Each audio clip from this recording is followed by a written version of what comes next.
ado, I would like to introduce our speaker. He is a wonderfully talented fine artist, as well as a creative consultant at SIUE's Center for Spirituality and Sustainability.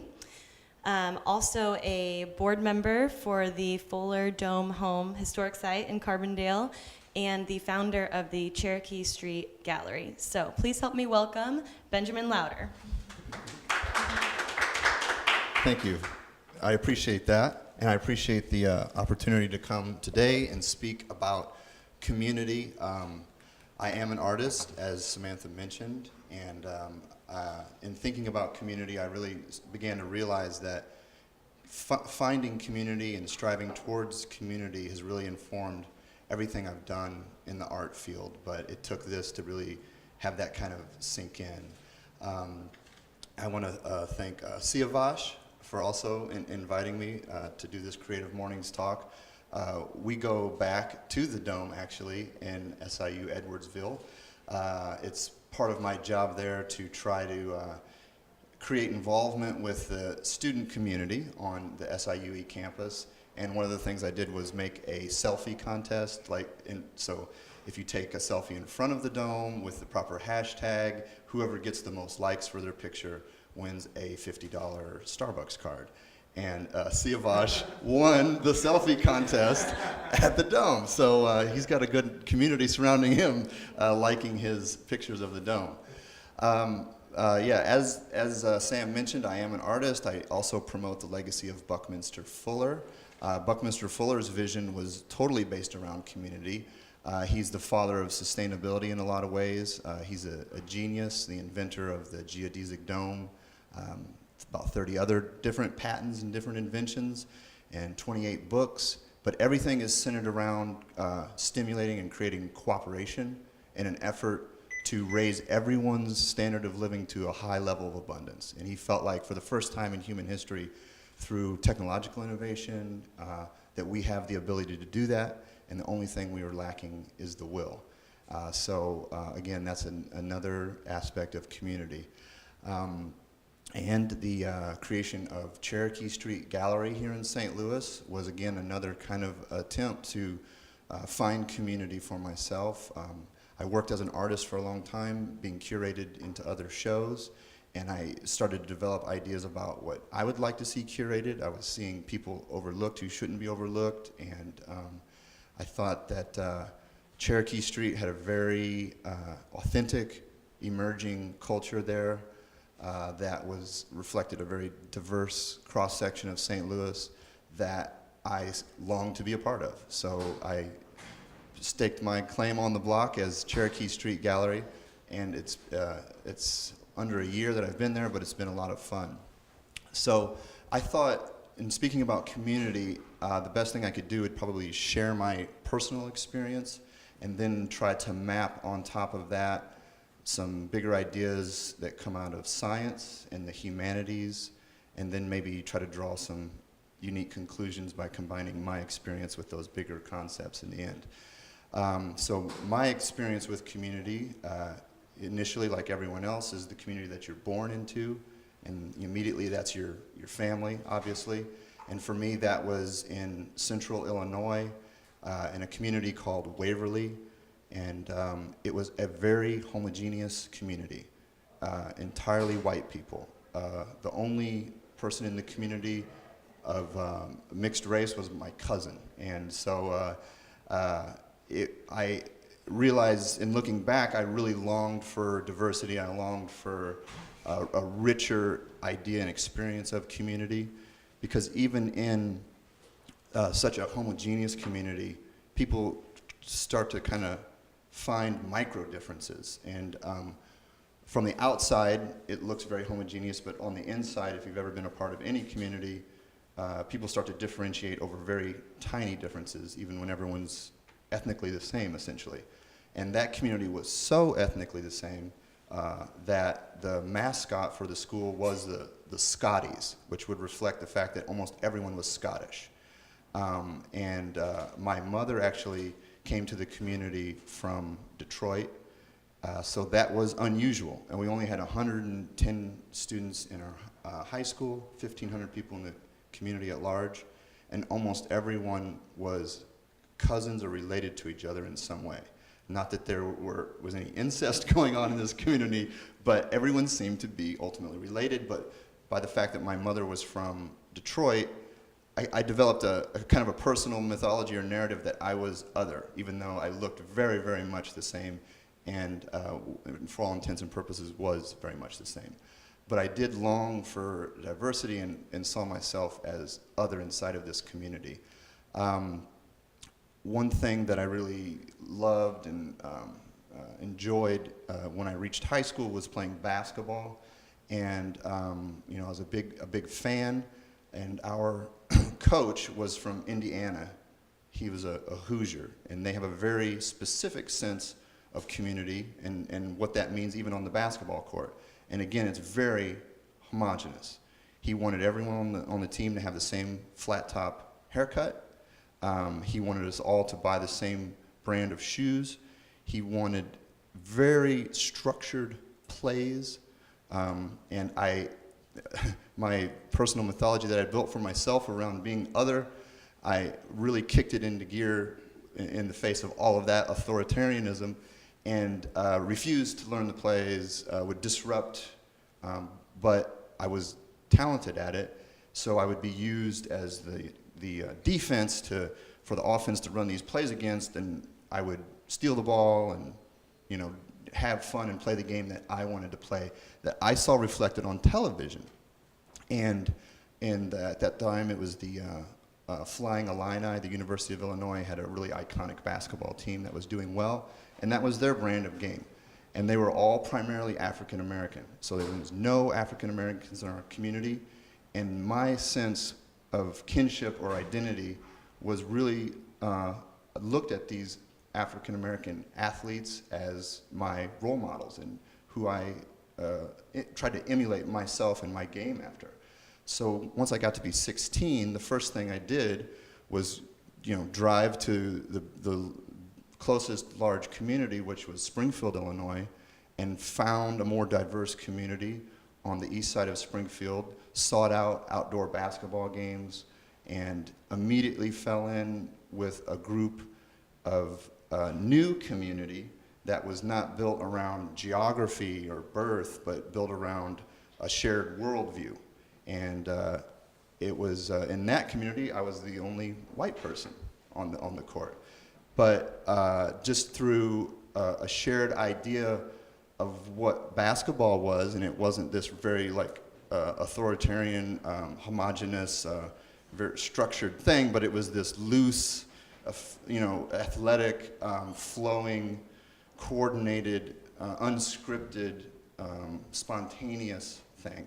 And it felt very validating and very good to fall into that community where I could express my immature, young, ideas about what I wanted to do within basketball. And I've always been interested in art, and it's hard to express the sense of camaraderie that you feel during sports or something like that. And in college, I actually wrote a poem for a creative writing class about basketball and specifically about that time spent there and other instances where it just all seems to click. And I'll try to see if I can remember it here off the top of my head. But it goes, I hit the court, I spun around, I touched the sky, I touched the ground. I know my goal, it's plain to see a hoop, a sphere, a square, and me. We communicate the rhythm with nods and glances, a liberation through motion like ancient dances. And I wondered what the chances that we're on the same page within this cage of cyclone fence and subtle hints like, hit me over here, and I know you'll be there to sing my praises to the sideline faces. So it makes me get emotional about it. But this is sport, but much more when we collectively soar. So, you can tell, it feels, that sense of camaraderie is what, you seek in community. And so that's my personal experience, and that really kind of, gave me a taste of what true community can feel like, or an idealized version of it. And that, camaraderie that we felt there on the basketball court started to kind of carry over, and folks might say, can you give me a ride to my auntie's house, or my cousin's having a barbecue, let's go over there. So I started spending more time socially and hanging out in that neighborhood, and that felt good as well. It felt kind of like acceptance, and through the evolution of that relationship and towards the end of the summer, the guys that I was hanging out with had an older cousin who came home. He was about 25 years old, and he had served a prison sentence. And this guy was a little more wild than everybody else I'd met at the basketball court. And we, were driving on one occasion, and some people, started hollering at him from a house. And I was driving, and he was a passenger. And unbeknownst to me, he pulls out a gun and starts firing it. And he didn't shoot anyone, but I think it was more of a assertion of strength to fire a gun out the window, and that led to obvious police action and stuff. And I felt I was in very much over my head in this situation, and I think anyone would. And a lot of the guys that I had been hanging out with, his cousins, felt that way too. So within that sense of community there, I was approached and I was told that what is done in this situation is that because I was 16 and I was a minor and I had no record, that I would be the person who needs to take the rap for the older cousin who was 25 and would be facing serious jail time in that situation. And the pressure around taking that rap was around the things that I valued, like oh, I thought you were down. That's what's being said to me. Are you? If you're down, you'll do this. This is what we do for each other. So I had a very naive sense of what community meant in that setting, and I was not. Although I felt other in my rural, completely white, homogenous community, and longed for diversity, when I landed myself in this other community, I wasn't willing to go to jail or even take a rap for a virtual stranger, because that was the code of that community. So I kind of, after all that, found myself and continue to kind of find myself between worlds in that way. And that longing for a richer, more diverse sense of community did lead me to open the gallery on Cherokee Street here in St. Louis, Cherokee Street Gallery.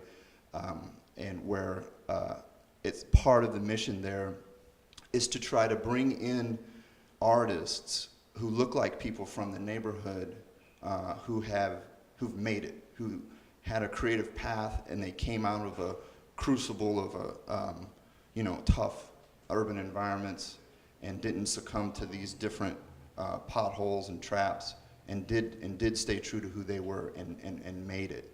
I got to encounter these guys by exhibiting my artwork with graffiti artists. I don't do graffiti, and I'm not even an urban artist, but what I do is deconstruct advertising messages.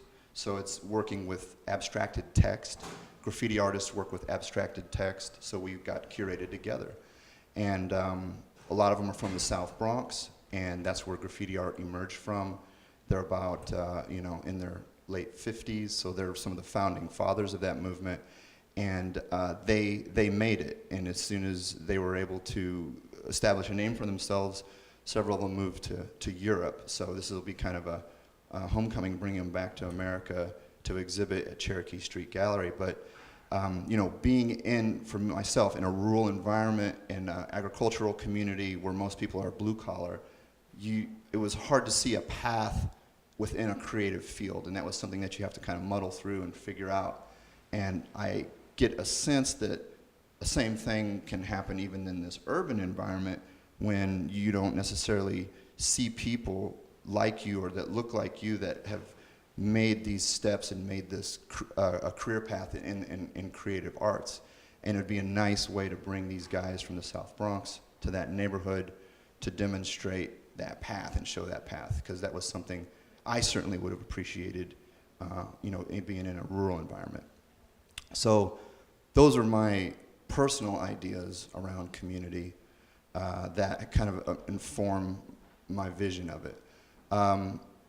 Ideas around community from a scientific perspective and from evolutionary biology, because ultimately, this is the hardware we're working with as a product of evolution and genes, and something that defines humanity is seeking community. Like, we can't even have happiness or good mental health without community on some level. It's a key component to it. It's who we are. It's in our DNA. It's in our genes. Evolutionary biology says, initially it said that sense of community is defined by altruism. And from a scientific perspective, the altruism is defined by giving up some of your genetic fitness on behalf of another. And the initial impetus would have been to do it for your very close kin.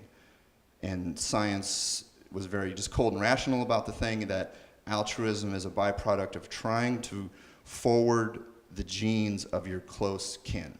And that, so when the organisms that did that bred more successfully, and those genes got passed on, so then this idea of altruism spread, and then it can be applied to ever broader circles, maybe people in your clan or tribe or whatever. But that model was actually at one point defended by a prominent evolutionary biologist, Edward O. Wilson, E.O. Wilson, you may have heard his name, but he then later realized that it had too many cracks in it and it was actually false, and that the current model for how altruism and community evolved within our species is through competing groups. So when you have groups competing against each other, the successful groups were the ones that were able to cooperate and communicate, and that accounts for all of our altruistic genes, and that when the group that can communicate and cooperate and work with each other is more successful, they get more resources, they pass on those genes. I mean, obviously, that's not the final word on the subject either.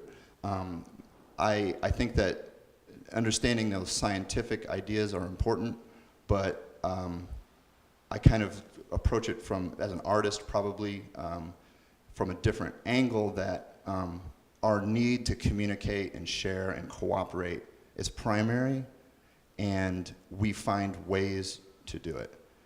Those aren't like byproducts of some cold, rational, scientific thing, but I would even say that we even manifest in this material plane inspired and compelled by an impulse to share and communicate. That's why we're all here. So the only area that can really address those ideas is the humanities. So I think we're at a point as a species evolutionarily that it's do or die time. Like, this concept of competition, of rival groups, is literally destroying the planet. The idea of a scarcity of resources, there's not enough to go around, and I'm going to define my clique and make sure that I get more resources for my people at the expense of these other people, is a old, antiquated, primate concept of community. If we're going to make it, we're going to have to create or work towards a boundless sense of community. And the place to communicate that is through art, mythology, and the stories that we tell, like the story I told myself that I was other within my community, even though by all appearances and rights I really wasn't, but that story was more powerful than the reality. And, science kind of steers away from mythology and storytelling and just sticks to data. Data doesn't change anyone's mind. You can use data to inform a story that's emotionally compelling that will shape people's behavior. The story is constructed by art, poetry, writing, movies, books, film, the humanities. So when even like say a political candidate solely hammers data, data, data, even if the data is correct, that candidate loses to another candidate that's making an emotional appeal. Even if the emotional appeal is wrong, totally flawed, or incorrect, the emotional appeal wins. If we can, as a species, now kind of go through this evolutionary threshold where we realize, like Buckminster Fuller had said, that if we have the will, we can all live in abundance. It's just this idea of otherness within communities. Like when community automatically sounds positive, but when you define what your community is, you're simultaneously defining what you aren't. So that's why the boundaries of community should be boundless, but at least it should reach the stratosphere of the planet Earth and encompass not only all people, or all people in your immediate geography, but species and everything. Is our ideal sense of community should account for all the totally interdependent species that rely on each other for survival. And to, we got a long way to go, obviously. We can't even see other human beings as part of the same community, let alone extend that into the animal and the plant world. But it can happen overnight. I believe it, and it's, the data's in. We have the data, and we've had the data for a long time about what we need to do. Clearly that's not enough. It is up to the arts, and it is up to creativity to encode that data into compelling emotional narratives, plays, movies, books, theater, art. And looking at my own artwork, I am working right in that vein where, being from a rural environment, an agricultural environment, there's tons of kind of derelict barns around, and with beautiful old patinaed wood. Some of them, if they're close to a major road, will have a rusty sign on it, but, pre-billboard days where you would advertise, drink Coke or whatever. It's on the side of the barn. I built our house by tearing down barns and reusing that material in kind of a sustainability effort. And I accumulated a lot of these old rusty signs, and I had a real strong kind of sense of nostalgia for this bygone era when these barns were built and this old Americana around these signs. But I also was kind of repulsed by the idea of nostalgia, and backwards looking is toxic to our well-being planetarily. We have to be forward looking. So it's the artwork, I use reclaimed barnwood and vintage metal signs. I chop them up, deconstruct them. My personal mythology is that a magic spell was cast by the advertising to manipulate people's behavior into making poor decisions and thinking they weren't good enough and they needed more and they needed to consume more.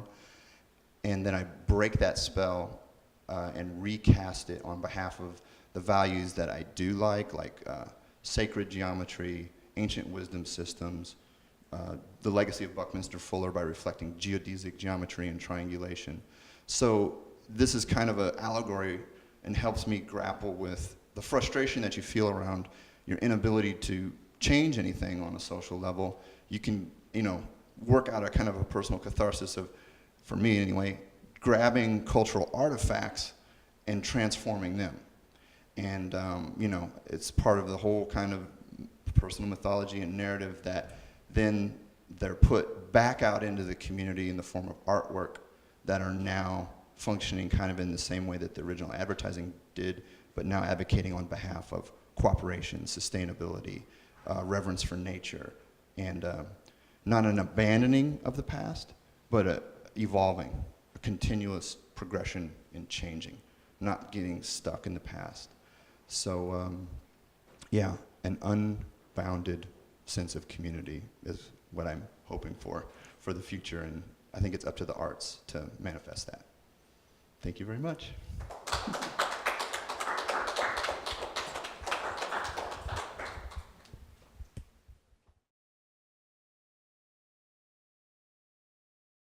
But we can just Any questions? Yeah.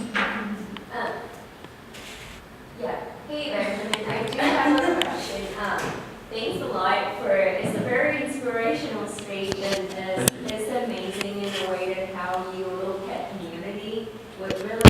insights of how to interact with others.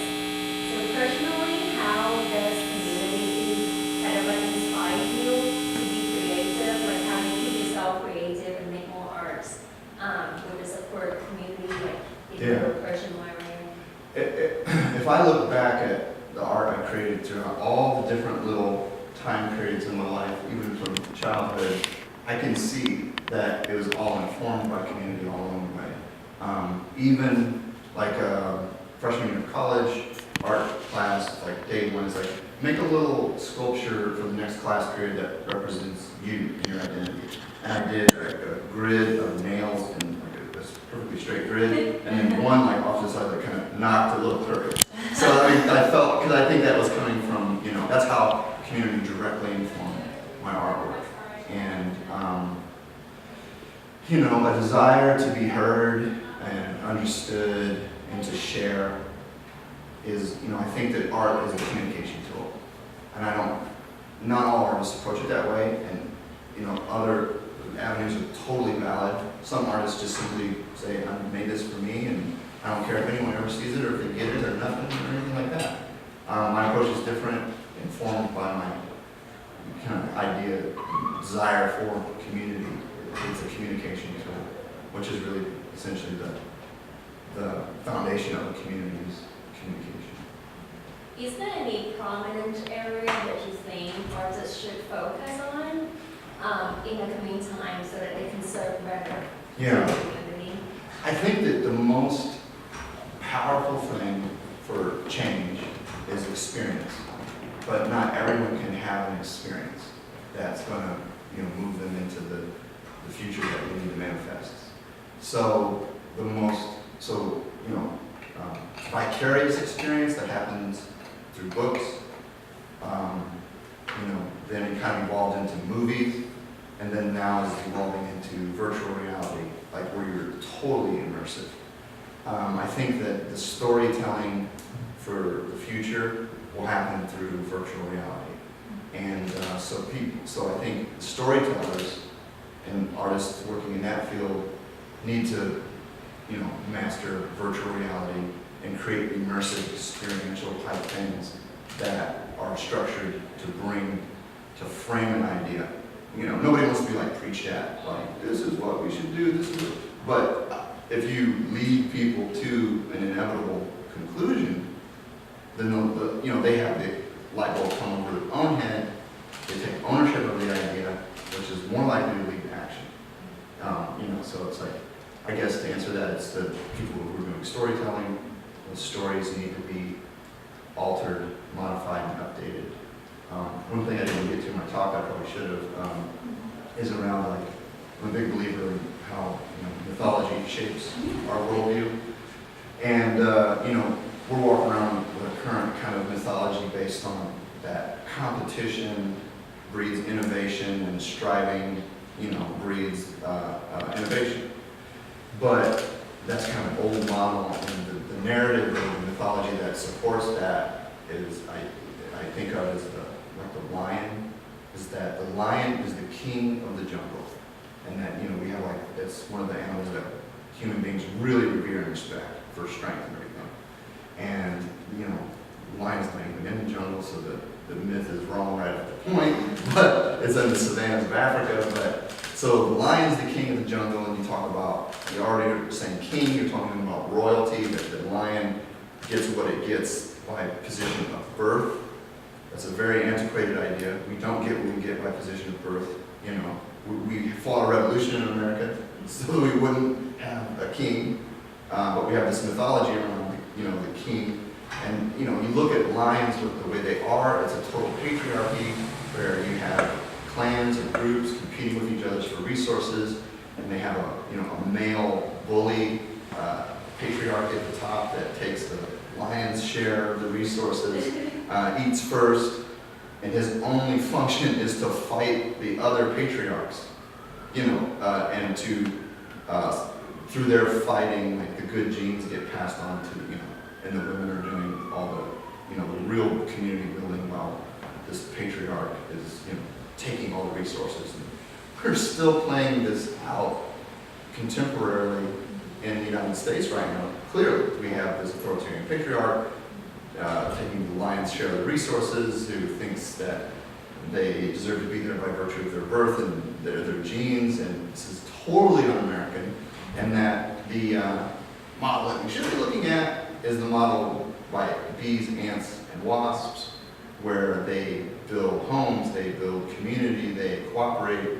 And so within the storytelling idea, the art idea, if you can somehow capture the essence of what that is and replace this whole kind of king of the jungle lion narrative that promotes, concentration of resources within a patriarchy and, is a more cooperative community building model, I think that would be a good challenge.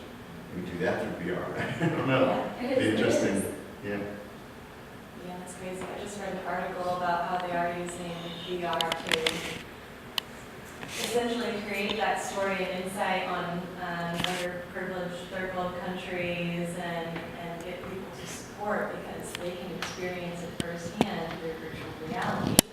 And, that's just one example, but what you're saying is true. Like, that's kind of the new form that's going to be our medium, moving forward. And I'm with you. I think that we're in a major art movement right now, and it's super important that we're storytelling with art. It's not just about aesthetics, and it's going to be something that we look back at our history, in the future. So Totally agree. That's where the change will happen. Thank you. Actually, in our audience, Lara and Steve do paint. They are kind of artists in our group as well. Sure. So I wonder, how do you see your experience, interact with them, and how, did you have any kind of personal thoughts to the or question Honestly, experience? Honestly, I mean, just listening to you talk, it seemed very, I was thinking, how can I relate to this? That's kind of what we do with storytelling. Right. Being able to put yourself in, you talked about tapping into that emotional side of humans. Yeah. And I mean, I was blown away by your connection that you made between your art and the community and the story behind that. So, I mean, that was kind of my reaction, what I'm taking away from it was just kind of being blown away. I really enjoyed listening to, and even before just coming to these talks, I was like, how are they going to make this correlation of what they're doing in their everyday life to this one thing? And I mean, you took the cake on that. So that was my reaction. But I mean, as an artist myself, I'm sitting here. I mean, what I could see was your creativity come out, because not everybody. You talked about people having experiences. Not everybody can. I mean, there's always experiences happening, so not everybody takes it and looks at it in a different way. So your ability to relate it to your world, was empowering, and and making me look like, am I doing that? A lot of my artwork, I mean, sometimes I don't consider myself an artist. I paint and I've done mural stuff, and I love graffiti. Sounds like you're an artist. But I think there's something more about being an artist. So sometimes that's why I drop that title off. Don't do that. There's something, you talk about artistic license. If you issue that to yourself, you know what I'm saying? You have the power to issue yourself your artistic license, and you can't go to the DMV and get your artistic license or anything. You know what I'm saying? I went through the same thing. That's why I was so quick with this whole artistic license idea. It's I spent time, I did commercial art, graphic design, graphic arts for 15 years. So I'm promoting other people's ideas, but you have to earn a living, and there's a lot of justification for that. But then at some point, you're what do I want to say? What do I care about? What are my values? And I do feel so that was my kind of parallel to what you were saying. You were talking about kind of taking, our idea of community to the stratosphere, that everything encompassing it. And I think that my art has always ended up being a tool for me to, and I call it resistance art, is what I do. And I usually focus my art on causes and things that I believe in. So that's where I felt it's kind of cool. Yeah. And that idea, and as far as it's not just, I mean, it's changing the story and that piece of evolutionary, like I think you call it a threshold, going through that. Yeah. There's a lot of, I think we're definitely at like a threshold. Like if we don't get off of this one, like if it's a river and like stepping stones of evolution, like we've been on this one too long, it's getting like super dangerous. And we don't, I don't know what it is. Like, I don't know. There's this idea around the negative side of community and our evolution to create community, which defines other. You know, like they're not me, they don't look like me, they don't have the same values and religion, so I'm going to try to compete with them and take their resources, or they're coming to take my resources. You know what I mean? Like I need to circle the wagon and guard my resources because they're coming for us.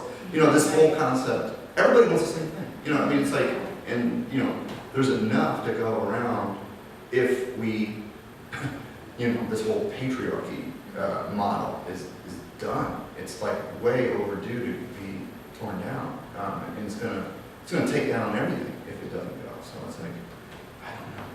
I mean, I would look like a person who should be, you know, patriarchy, you know, a white male. But like I say, if you create that personal mythology for yourself as a child, it's like powerful. It's more powerful than the reality of. And I like your concept of art being a vehicle to kind of move away Yeah. and start those kind of changes Yeah. in your daily life. Yeah. Thank you. Thank you. Awesome. Yeah. Thank you. Thanks for hosting.